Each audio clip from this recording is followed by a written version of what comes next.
Sviatosť, výsmechy a špina, kvôli urážkam na osobu sa ako potkam skrýval. O normálnom živote si sníval, že by voľne a spokojne si dýchal.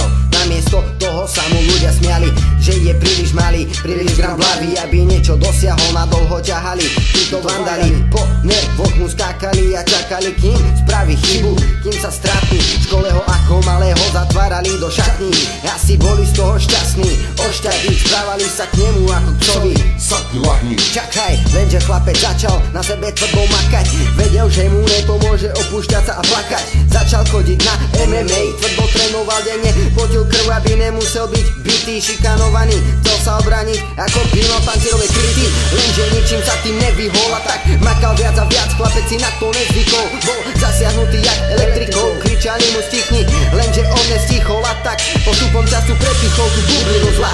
Konečne sa začalo dariť, no nastúpil strach. Chlapec začal repovať, lebo sa v tom dokonale našiel. Pocity vedel vyjadriť jedine na papier. Spustila sa vlna kritiky, urážok a výsmechov, no on nezakopol a išiel stále ďalej. Stanovil si cieľ a prekračoval alej. Bol uzavretý do spoločnosti veľmi malej. Nemal veľa kamarátov, tak max dvoch, ktorých dovtedy považoval za bratov. A tu je sveta pravda, to dneska stojí na nohách a píše. Už nemusí si hľadať atomové skríše. Čiže čo chvíľa má 16 a pochopil, že na to, aby dobre žil, musí robiť aj to, čo ho veľmi nebaví. Nevadí, stojím so svojím anielom, ktorého mám vždy pri sebe. Áno, Lenka, myslím teba. A tak sedím na streche a píšem tento text. Potreba vyjadriť sa bola silnejšia ako strach a tak lovím po spomienkach detstva, keď som bol nezmar.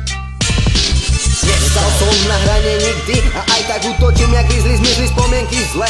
Chlapec menom Danis ide stále ďalej a sľubujem, že kvôli nepranikom nikto šom neprestane. Nebudem sa už schovávať, negatívnych poznámok obávať, radšej si život užijem a budem sa zabávať, nadávať na čo, pôjdem cestu cez kopce a budem si istý, že môžem jebať vaše listy. Ja som kokto taký istý, si aj ty, ale aspoň sa nehrám, že som niekto viac, že som B.I.G. Dosť, pravím dneska, ťa zdravím ja a zdraví ťa aj chlapec, ktorého ste byli. Kúkni na mňa, mám piči, netrhá mi to žili, čo ste spôsobili, debili, aby ste do jedného pomaličky všetci zhnili.